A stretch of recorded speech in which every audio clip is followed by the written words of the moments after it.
America అధ్యక్షుడంటే కేవలం సొంత దేశాన్ని చక్కదిద్దడం కాదు, అంతర్జాతీయ వ్యవహారాలను కూడా పద్ధతిగా చక్కబెట్టాలి. కానీ ట్రంప్ తీరు అందుకు భిన్నంగా ఉంది. అమెరికా ఫస్ట్ అంటూ ఫ్యాన్సీ స్లోగన్ ఇచ్చిన ట్రంప్ పెద్దన్నగా అమెరికా స్లోగన్నే ప్రశ్నార్థకం చేశారు. పోనీ అంతర్జాతీయ వ్యవహారాల సంగతి చూద్దామంటే అక్కడ కూడా అమెరికా అధ్యక్ష పదవిని కామెడీ పీస్ చేశారు. చిరకాల మిత్రులైన యూరప్ దేశాల్ని పనిగట్టుకుని దూరం చేసుకున్నారు. వ్యూహాత్మక భాగస్వామి భారత్తో గిల్లి కజ్జాలు పెట్టుకుంటున్నాడు. ధూర్త దేశమైన పాకిస్తాన్తో సన్నిహిత సంబంధాలు నేర్పుతున్నాడు. ఇక నోబెల్ కోసం ట్రంప్ చేసిన రచ్చ పైత్యానికే పరాకాష్ఠని అమెరికన్లంతా ఫిక్స్ అయిపోయారు. దీనికి తోడు 3 వారాలుగా కొనసాగుతున్న షట్డౌన్ అమెరికన్లలో తీవ్ర వ్యతిరేకతకు దారితీసింది. అందుకే 50 రాష్ట్రాలు మా కొద్దీ ట్రంప్ అని నినదిస్తున్నాయి. లక్షలాది మంది రోడ్డెక్కి అమెరికాకు రాజులొద్దని డిమాండ్ చేస్తున్నారు. అసలేంటి ట్రంప్ ఎందుకిలా ప్రవర్తిస్తున్నాడు? ఈ అంశాలపైనే ఇవాల్టి చైర్మన్స్ డెస్క్ చూద్దాం.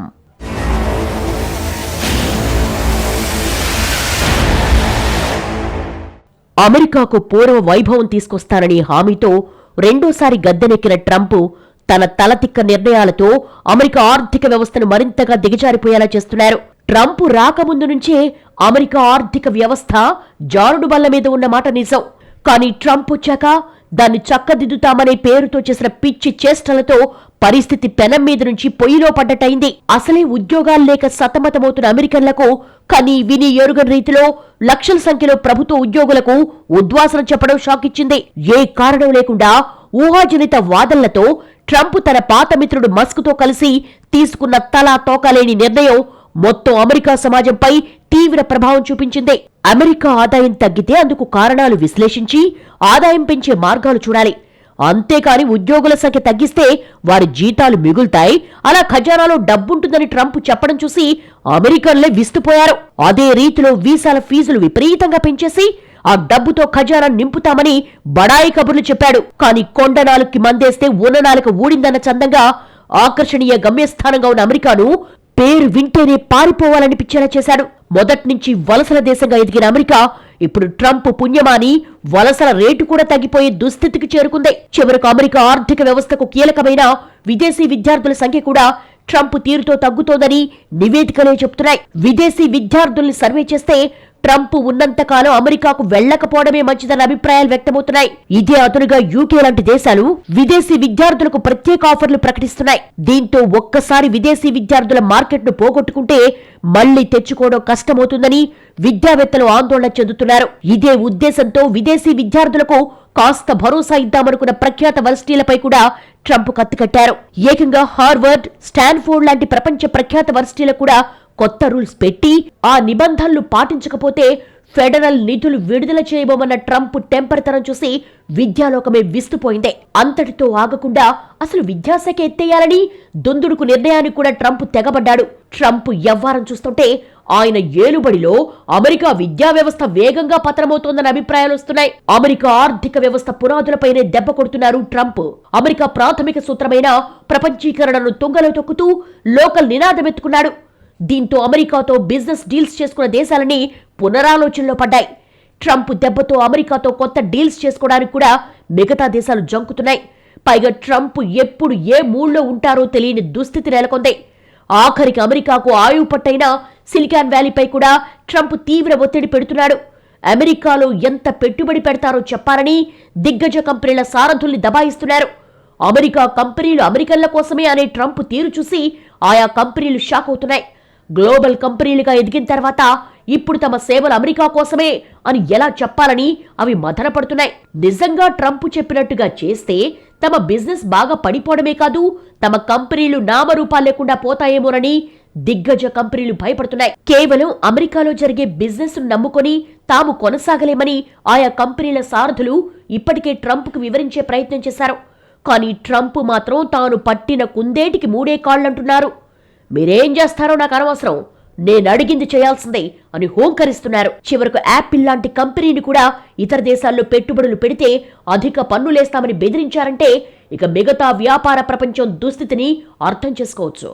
అలాగే ప్రైవేటీకరణ సూత్రాలకు విరుద్ధంగా ప్రైవేటు కంపెనీలు బిజినెస్ ఎలా చేయాలి, ఏ దేశాల్లో వ్యాపారాన్ని విస్తరించాలి, ఎవరిని ఉద్యోగులుగా నియమించుకోవాలి వంటి కీలక ప్రశ్నలకు సమాధానాలు ట్రంపే చెబుతున్నారు. అన్నీ ట్రంపే చూసుకుంటే ఇక తామెందుకని సీఈఓలు, చైర్మన్లు తలలు కొట్టేసుకుంటున్నారు. ఈ దెబ్బతో అమెరికాలో దిగ్గజ కంపెనీలన్నీ తమ భవిష్యత్ వ్యాపార ప్రణాళికల కోసం కొత్త గమ్యస్థానాలు వెతుక్కుంటున్నాయి.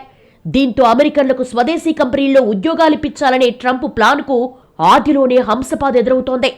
విద్య, వ్యాపారం, సాంకేతిక రంగం తర్వాత ట్రంప్ ఫెడరల్ ఉద్యోగులపై పడ్డారు. డోస్ పేరుతో ప్రత్యేక విభాగం పెట్టి దానికి మస్క్ను అధిపతిగా పెట్టి ఎడాపెడా ఉద్యోగాల కోతలు అమలు చేశాడు. ఫెడరల్ ఉద్యోగులపై విపరీతమైన ఒత్తిడి తెచ్చి స్వచ్ఛంద పదవీ విరమణ చేసేలా చర్యలు తీసుకున్నారు. ఇంత చేసి ట్రంప్ చెప్పినట్టుగా నిధులు ఆదా కాకపోవడం అమెరికన్లకు తీవ్ర ఆగ్రహం కలిగించింది. చివరకు ప్రజా వ్యతిరేకతను తప్పించుకోవడానికి మస్క్ను బాధ్యుడిగా చేసి ఆయన తప్పించిన ట్రంప్ ఆ తర్వాత పద్ధతి మార్చుకోలేదు. దీంతో ట్రంప్ అమెరికాకు మేలు చేస్తున్నారా, ఆ పేరుతో కీడు చేస్తున్నారా అని సాధారణ అమెరికన్లలో అనేక సందేహాలు మొదలయ్యాయి. సరిగ్గా ఇదే సమయంలో వింత లాజిక్లతో, సుంకాలతో బాధేసిన ట్రంప్ అవన్నీ బూమరాంగ్ అయ్యేసరికి నాలుగు ఖర్చుకున్నారు. అప్పటికీ కింద పడ్డ పైచేయి తనదే అన్న రీతిలో అమెరికాను నంబర్ 1 కంట్రీ చేయడానికి అవసరమైతే ఓ తరం త్యాగాలకు సిద్ధపడాలని పిలుపునివ్వడం మరింత దుమారం రేగింది. ట్రంప్ బాగా సంపాదించి అన్నీ అనుభవించి కాటికి కాళ్లు చాపిన వయసులో త్యాగాల గురించి పిలుపునివ్వడం యువతకు కిర్రెక్కిచ్చింది. ఇక చాలే దిగిపో అనే నిరసనలు మొదలయ్యాయి. ఇప్పటికే 2 విడతలుగా చెలరేగిన నిరసనలు 2-3 రోజుల తర్వాత అదుపులోకి వచ్చాయి. కానీ సుంకాల ప్రభావంతో అమెరికాలో ద్రవ్యోల్బణం పెరగడం, ట్రంప్ చర్యలతో కొత్త పెట్టుబడులు రాకపోగా ఉన్న కంపెనీలు వేరే దేశాలకు తరలిపోవడంతో నిరుద్యోగం కూడా పెరిగిపోతోంది. ఇది చాలదన్నట్టుగా ట్రంప్ మంకుపట్టుతో అమెరికా షట్డౌన్లోకి వెళ్లిపోయింది. 3 వారాలైనా ఇంతవరకు పరిష్కారం దొరకటం లేదు. దీంతో అమెరికన్లు ముచ్చటగా మూడోసారి సహనం కోల్పోయారు. ఈసారి మరింత భారీ స్థాయిలో ఏకంగా 50 రాష్ట్రాల్లో 1,00,000 మంది నిరసన ప్రదర్శనలు చేశారు. నో కింగ్స్ పేరుతో వెల్లువెత్తిన నిరసనలు ట్రంప్ పట్ల అమెరికాలో ఏ స్థాయిలో వ్యతిరేకత ఉందో కళ్లకు కడుతున్నాయి. మొత్తం మీద ట్రంప్ తీరుతో అమెరికన్లకు ఓ విషయం స్పష్టంగా అర్థమైనట్టే కనిపిస్తోంది. అమెరికాను ఉద్ధరిస్తామంటే నమ్మి ఓట్లేశామని, కానీ అమెరికా పరువు తీయడమే కాకుండా దేశ మౌలిక విలువలపై దాడి చేస్తున్న తీరును సహించేదే లేదని అమెరికా సమాజం సందేశమిస్తోంది. 4 ఏళ్ల పదవీ కాలానికి అధ్యక్షుడిగా అవకాశం ఇస్తే 500 ఏళ్లుగా అమెరికాలో భాగమైన మౌలిక విలువల్ని కాలరాస్తుంటే చూస్తూ ఊరుకునేదే లేదని హెచ్చరిస్తున్నారు. అమెరికా ఆర్థిక వ్యవస్థ కరోనా సమయం నుంచి అంతంత మాత్రంగా ఉంది.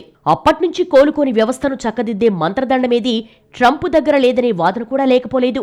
పోనీ అమెరికాను బాగు చేసే సంగతి కాసేపు పక్కన పెడదాం. అంతర్జాతీయ వ్యవహారాల్ని తమకు అనుసరణలతో చక్కబెట్టిన మాజీ అధ్యక్షుల పరంపరనైనా ట్రంప్ కొనసాగించాలి కదా. అక్కడ ఎలాంటి అడ్డంకులు లేవు కదా.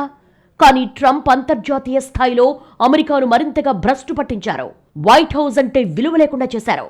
ఇక అమెరికా అధ్యక్షుడి కంటే ఆట బొమ్మే నయమనుకునేలా చేశారు. కీలకమైన యుద్ధాలు, సంక్షోభాల దగ్గర నుంచి చిన్న చితక వ్యవహారాల వరకు ఎక్కడ చూసినా ట్రంప్ పోకడలు చూస్తే అమెరికన్లు సిగ్గుతో చితికిపోవాల్సి వస్తోంది. కానీ ఏం చేస్తాం, పదవీకాలం అయ్యేదాకా భరించాల్సిందేనని నిట్టూర్చక తప్పని దుస్థితి. ట్రంప్ అధ్యక్షుడయ్యే నాటికి ప్రపంచం యుద్ధాలతో సహవాసం చేస్తోంది. ఓవైపు ఉక్రెయిన్ యుద్ధం, మరోవైపు ఇజ్రాయెల్ హమాస్ ఘర్షణ అన్ని దేశాలను కుదిపేస్తున్నాయి. మాజీ అధ్యక్షులు అమెరికాకు సంబంధం లేని యుద్ధంలోకి తలదూర్చారని, తాను అధ్యక్షుడిగా ఉండుంటే అసలు ఉక్రెయిన్ యుద్ధమే వచ్చేది కాదని సూక్తి ముక్తావళి వినిపించిన ట్రంప్ ఆ తర్వాత చేసింది చూసి మిగతా ప్రపంచానికి మోర్చొచ్చినంత పనైంది. ఓవైపు యుద్ధం ఆపేస్తారని బీరాలు పలుకుతూ మరోవైపు ఉక్రెయిన్కు వరదల ఆయుధాలు, నిధులు సప్లై చేశారు. చివరకు పుతిన్ కూడా మొదట్లో ట్రంప్తో సానుకూలంగా ఉండాలని కూడా, తర్వాత ఆయన తీరుతో విసిగిపోయి యుద్ధం చేస్తోంది ఉక్రెయిన్ కాదు నాటోనే అని కుండబద్దలు కొట్టారు. అలాగే అలాస్కా మీటింగ్ లో కూడా తన ఉద్దేశాన్ని సూటిగానే చెప్పారు. ఇక పుతిన్ విషయంలో ట్రంప్ తీరు చూసి మొత్తం ప్రపంచమే బిత్తరపోయింది. అలాస్కా మీటింగ్ దాకా పుతిన్ తన మాట వింటారని గొప్పలు చెప్పిన ట్రంప్ తీరా సమావేశానికి వెళ్లి పుతిన్ చెప్పిన మాటలు విని మారు మాట్లాడకుండా బయటకొచ్చారు. పైగా వచ్చి రాగానే ఉక్రెయిన్కు మరో ఆప్షన్ లేదు, భూభాగాన్ని వదులుకోవాల్సిందని చెప్పడంతో యూరప్ దేశాలు ఉలిక్కిపడ్డాయి. దీంతో యూరప్ దేశాల అధినేతలంతా జెలెన్స్కీని వెంట పెట్టుకుని హుటాహుటిన అమెరికాకొచ్చారు. ఆ తర్వాత కొద్ది రోజులకు అవి కుదుటపడ్డాయి. సరే, ఉక్రెయిన్ యుద్ధం అంటే ట్రంప్ చేయి దాటిపోయింది. కానీ ఇజ్రాయెల్ హమాస్ ఘర్షణ విషయంలో అలా చెప్పడానికి వీల్లేదు.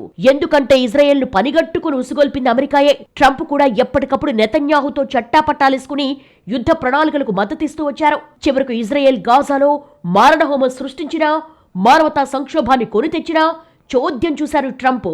ఇలా ట్రంప్ అలుసు చూసుకుని రెచ్చిపోయిన నెతన్యాహు చివరకు ఖతార్ లాంటి దేశం మీద కూడా వైమానిక దాడులకు తెగబడ్డారు. పైగా పొరపాటు జరిగిందని కవరింగ్ ఇచ్చారు. కానీ గల్ఫ్ దేశాలు ఈ చర్యను సీరియస్ గా తీసుకున్నాయి. అమెరికా దగ్గర గట్టిగా నిరసన చెప్పాయి. చివరకు యూరప్ రంగంలోకి దిగి స్వతంత్ర పాలస్తీనాకు మద్దతు ప్రకటించిన తర్వాత కానీ ట్రంప్కు సోయి రాలేదు. అప్పుడు తాను బేబీగా పిలుచుకునే నెతన్యాహును బ్లాక్మెయిల్ చేసినంత పనిచేసి డీల్ కుదిర్చారు. ఇదేదో ముందే చేసుంటే ఇంత మారణహోమం తప్పేది కాదు కదా అనే ప్రశ్నలకు మాత్రం ట్రంప్ దగ్గర ఇప్పటికీ సమాధానం లేదు. ఇంత చేసి పశ్చిమాసియాలో శాశ్వతంగా శాంతి నెలకొంటుందనే గ్యారంటీ ఎవ్వరూ ఇవ్వడం లేదు. ఇందుకోసం రెండు దేశాల పరిష్కారమే ఉత్తమమని యూరప్ నెత్తినోరు మొత్తుకుంటున్నా ట్రంప్ ఇప్పటికీ ఆ విషయంపై నోరెత్తడం లేదు.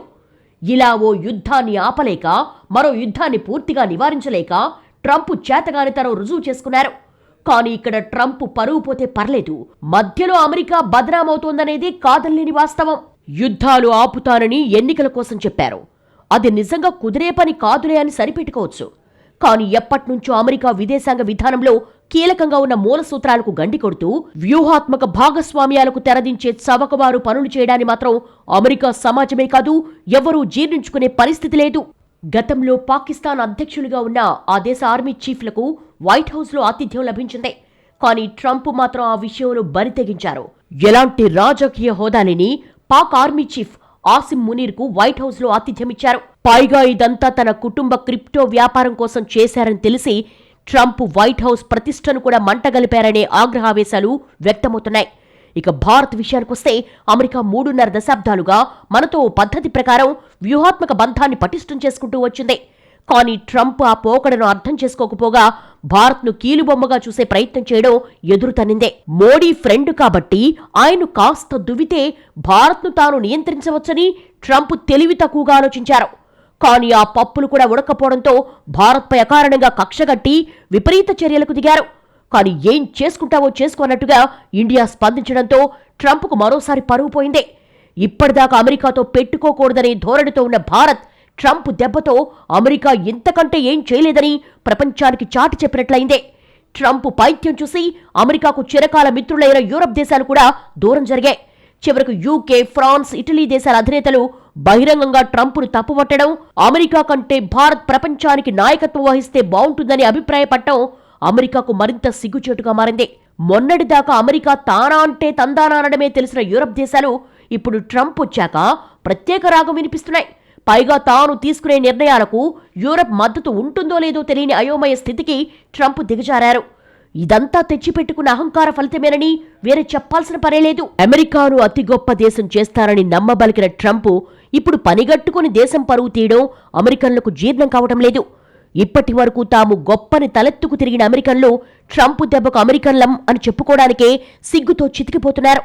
అమెరికా ప్రపంచానికి దారి చూపే దేశమని గొప్పగా చెప్పుకుంటారు. చివరకు దిక్కుమాలిన అధ్యక్షుడిని ఎన్నుకున్నారేమోనని ఆఫ్రికా దేశాలు కూడా నిలదీసినంత పనిచేస్తున్నాయి. చేసిన తప్పులకు అనుభవించక తప్పుతుందా అని వారు సరిపెట్టుకుంటున్నారు. ఇప్పుడు అమెరికాలో సాధారణ ప్రజలు, మేధావులు, వ్యాపారవేత్తలు, దిగ్గజ కంపెనీల అధిపతులు, విద్యావేత్తలు, సామాజికవేత్తలు ఇలా ఒకరేమిటి అన్ని వర్గాల వారు ట్రంప్ అమెరికాను ముంచడానికే కంకణం కట్టుకున్నారని బల్లగుద్ది మరీ చెప్తున్నారు.